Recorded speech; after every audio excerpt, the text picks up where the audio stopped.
మోసం బడ్జెట్ పెట్టలే ఇవాళ తీర్చిదిద్దాడు ఆయన సార్.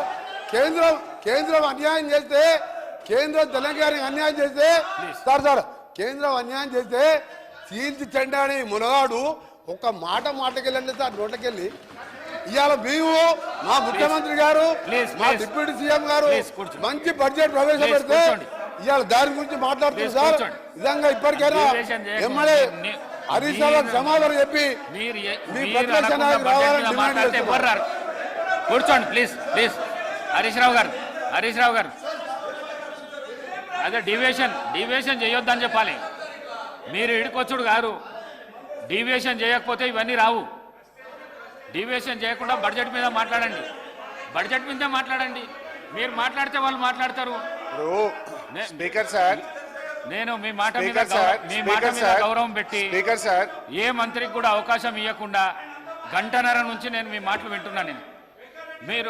మీరు డివియేషన్ కాకండి, బడ్జెట్ పైనే మాట్లాడండి. మీరు బడ్జెట్ పైనే మాట్లాడండి ప్లీజ్. స్పీకర్ సార్ ఆగండి.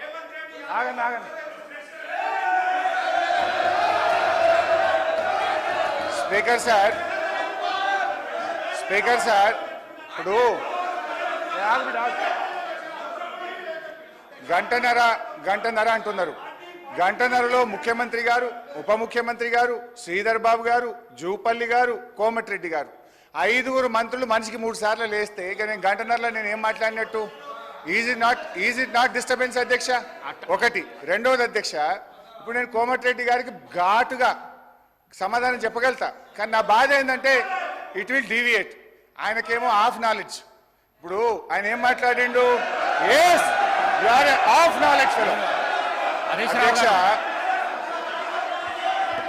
Harish Rao garu I will tell ఆ మాటను విరమించుకోండి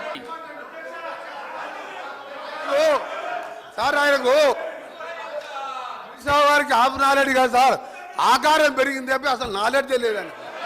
ఆకారం పెరిగింది, ఆయన నాలెడ్జ్ ఎక్కడ సార్? ఆయన ఒక డమ్మీ మినిస్టర్, ఆయన డమ్మీ అల్లుడు. ఆయనకు హాఫ్ నాలెడ్జ్ కాదు, ఆకారం పెరగానే సరిపోదు, బుద్ధి ఉండాలి. దళితులు ముఖ్యమంత్రి అన్నాడా లేడా? మీ మామ అన్నాడా లేడా? చెప్పు మీ మామ అన్నాడా లేడా?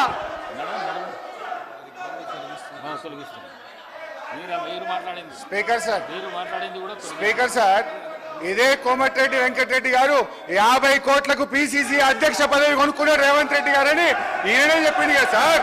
మరి దాన్ని ఏమంటారు అధ్యక్ష?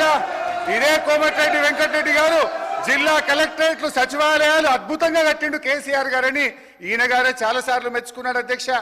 ఇవాళ నేను ఎందుకు ఆ మాట అన్నంటే అధ్యక్ష, కోమటిరెడ్డి వెంకటరెడ్డి గారు మేము అగ్రికల్చర్